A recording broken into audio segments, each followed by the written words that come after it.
প্রিয় শিক্ষার্থীবৃন্দ, এইচএসসি পরীক্ষা 2024 পরিসংখ্যান দ্বিতীয় পত্র। তোমাদের প্রথম অধ্যায়ের সম্ভাবনা চ্যাপ্টার নিয়ে আজকের ভিডিওটি। এই প্রশ্নটি 2022 সালের যশোর শিক্ষা বোর্ডে এসেছিল। সেই প্রশ্ন থেকে 1 নং প্রশ্নটি ছিল, একটি নিরপেক্ষ ছক্কা ও একটি নিরপেক্ষ মুদ্রা একত্রে নিক্ষেপ করা হলো।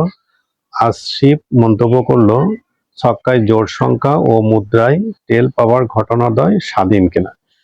এটা ছিল উদ্দীপক। উদ্দীপকের প্রথম প্রশ্ন ছিল নমুনা ক্ষেত্র কি। খতে ছিল P of A, probability of A সমান সমান ব্যাখ্যা করো।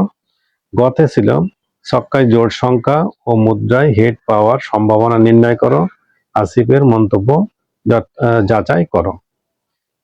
ক এবং খ সরাসরি প্রশ্ন এবং গ এবং ঘ উদ্দীপক হতে অঙ্কের সাহায্যের উত্তর যাচাই করা। আমাদের কতে ছিল যে নমুনা ক্ষেত্র কি। নমুনা ক্ষেত্র মূলত পরীক্ষণ হতে আসে, অর্থাৎ একটি পরীক্ষণ করলে বিভিন্ন ধরনের ফলাফল পাওয়া যায়। এই ফলাফল হতে প্রত্যেকটি ফলাফল মাত্র একবারে যায়। পরীক্ষণের ফলাফল হতে প্রত্যেকটি ফলাফল মাত্র একবার করে লিখে যে সেট তৈরি করা হয় তাকে নমুনা ক্ষেত্র বলে। যেমন একটি ছক্কা নিক্ষেপের নমুনা ক্ষেত্র এস 1 2 3 4 5 6, অর্থাৎ আমরা যখন পরীক্ষণ করব তখন এই 1 2 একাধিকবার আসতে পারে, কিন্তু সেগুলো না নিয়ে প্রত্যেকটা একবার করে নিয়ে একটা সেকেন্ড ব্র্যাকেট দিলে এবং পাশে একটা এস দিলে সেটা নমুনা ক্ষেত্র হবে। এই সংজ্ঞাটা অবশ্য বিভিন্নভাবেও লেখা যায়, তাই এটা পরীক্ষণ হতে যেভাবে পাওয়া যায় সেভাবে নমুনা ক্ষেত্রটি সংজ্ঞা দেওয়া হলো। খতে আছে পি অফ এ সমান 1। পি অফ এ কথাটার অর্থ হচ্ছে প্রবাবিলিটি এ, অর্থাৎ এর সম্ভাবনা 1 হলে বুঝতে হবে যে এটি নিশ্চিত ঘটনা, অর্থাৎ সম্ভাবনা মানটা নিশ্চিত সম্ভাবনা বলা হয়। পি অফ এ এটাকে ব্যাখ্যা করলে এন অফ এ বা এন অফ এ এস আছে। এন অফ এ অর্থাৎ অনুকূল ফলাফল সংখ্যা, আর এন অফ এস মোট ফলাফল সংখ্যা। তাহলে আমরা এইভাবে গুণ করলে এন অফ এ সমান এন অফ এস সমান এন অফ এ পেয়ে যায়, অর্থাৎ মোট ফলাফল সংখ্যা যেটা এন অফ এস এবং অনুকূল ফলাফল সংখ্যা সমান, এটি একটি নিশ্চিত ঘটনা। এইটা ছিল ক এবং খ এর সরাসরি উত্তর। এবার উদ্দীপকের গতে আছে ছক্কায় জোড় সংখ্যা এবং মুদ্রায় হেড পাওয়ার সম্ভাবনা নির্ণয় করো। যখনই এরকমের কোনো পরীক্ষণের কথা বলবে, ছক্কা বা মুদ্রা যাই বলুক না কেন, এখানে অবশ্য দুইটা, একটি ছক্কা এবং একটি মুদ্রা নমুনা ক্ষেত্র। সাথে সাথে আমরা এইভাবে একটি নমুনা ক্ষেত্র করে নেব। আমরা বাম দিকে মুদ্রা এবং উপরের দিকে ছক্কার নমুনা ক্ষেত্র করে নিয়েছি।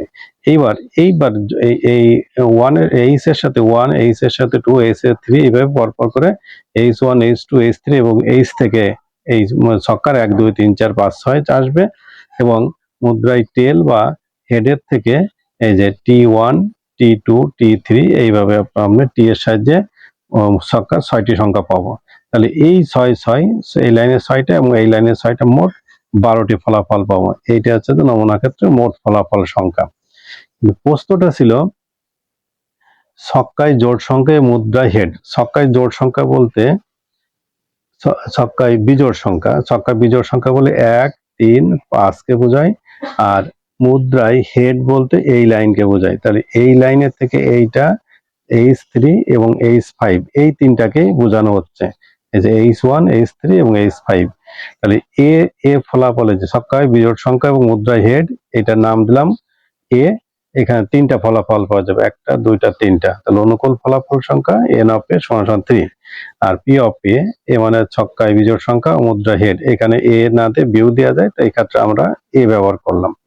এন অফ এ বা N of S. N of A মানে অনুকূল ফলাফল সংখ্যা এইটা, এন অফ এস যেটা মোট ফলাফল সংখ্যা, এই যে এন অফ এস মোট ফলাফল সংখ্যা। তাহলে 3/12 কাটাকাটি করে 1/4, এইটা হলো গ এর উত্তর। ঘতে বলছে যে ছক্কায় আসিফের মন্তব্য যাচাই করো। আসিফ বলল যে ছক্কায় বিজোড় সংখ্যা ও মুদ্রায় টেল পাওয়ার ঘটনাদ্বয় স্বাধীন। তাহলে এরকম স্বাধীন বা পরাধীন বা নির্ভরশীল যাই বলুক না কেন, এখানে একাধিক সম্ভাবনার কথা থাকবে। সে একাধিক সম্ভাবনা আমরা আগে সেই প্রত্যেকের সেপারেট সম্ভাবনা বের করব, অর্থাৎ ছক্কায় জোড় সংখ্যার সম্ভাবনা বের করব এবং মুদ্রায় টেল পাওয়ার সম্ভাবনা বের করব। এক্ষেত্রে দেখা যাচ্ছে ছক্কায় জোড় সংখ্যার এটার নাম দিলাম এ। ছক্কায় জোড় সংখ্যা বলতে শুধু ছক্কায় 2 H2T2 অর্থাৎ 2 4 6 এর ভিতরে H2T2 H4T4 H6T6 এই 6টা পাওয়া গেল। তাহলে n of a 6 p of a সমান n of a by n of s 6/12 1/2 মুদ্রায় টেল। তাহলে টেল আমরা শুধুমাত্র টি লাইনটা দেখবো এবং ছক্কা থেকে 1 2 3 4 5 6 সবই আসতে পারে। তাহলে 1 থেকে 6 পর্যন্ত। তাহলে এখানে n of b, মানে এইটা যখন a নাম দেব এই ঘটনাটা, তখন এইটাকে a নাম আর দেওয়া যাবে না, তখন এটাকে আমরা b নাম ব্যবহার করলাম। b n of b 6 p of b n of b by n of s 6/12 1/2। তাহলে এই সেপারেট দুটো সম্ভাবনা পেয়ে গেলাম, একটা সম্ভাবনা। ছক্কায় জোড় সংখ্যার সম্ভাবনা 1/2, মুদ্রায় টেল পাওয়ার সম্ভাবনা 1/2। এইবার যে কাজটা করতে হবে সেক্ষেত্রে 1 a এবং b এর মধ্যেকার আমাদের কমন যেগুলো সেইগুলো আমাদের নিয়ে নিতে হবে, অর্থাৎ ইন্টারসেকশন যেটা এই যে a intersection b T2 T4 T6 এইটার আবার সম্ভাবনা বের করবো। এখানে অনুকূল ফলাফল তিনটা, n of a p of a intersection b, এই দুটো ক্ষেত্রে আমরা n of a intersection b by n of s 3/12 1/4 পেয়ে গেলাম। এইবার শর্ত হলো যে এই ঘটনা দুটো স্বাধীন কিনা তার একটা শর্ত আছে। শর্ত হলো যে a এবং b ঘটনাদ্বয় স্বাধীন হওয়ার শর্ত p of a intersection b সমান p of a into p of b। p of a intersection b এর মান এই যে আমরা এখানে পেয়ে গেছি 1/4, এবং p of a এবং p of b যেটা p of a এবং p of b রেজাল্ট 1/2 1/2। এক্ষেত্রেও দেখা যাচ্ছে যে 1/4। তাহলে অতএব এখানে দেখা গেল যে এই p of a intersection b এবং p of a into p of b এই দুটো রেজাল্ট একই হয়ে গেছে, তাই বলা যায় আসিফের মন্তব্যটি সঠিক আছে। এইভাবে আমাদের 1 নম্বরের উত্তরটা সম্পূর্ণ সমাপ্ত হলো। ধন্যবাদ সবাইকে।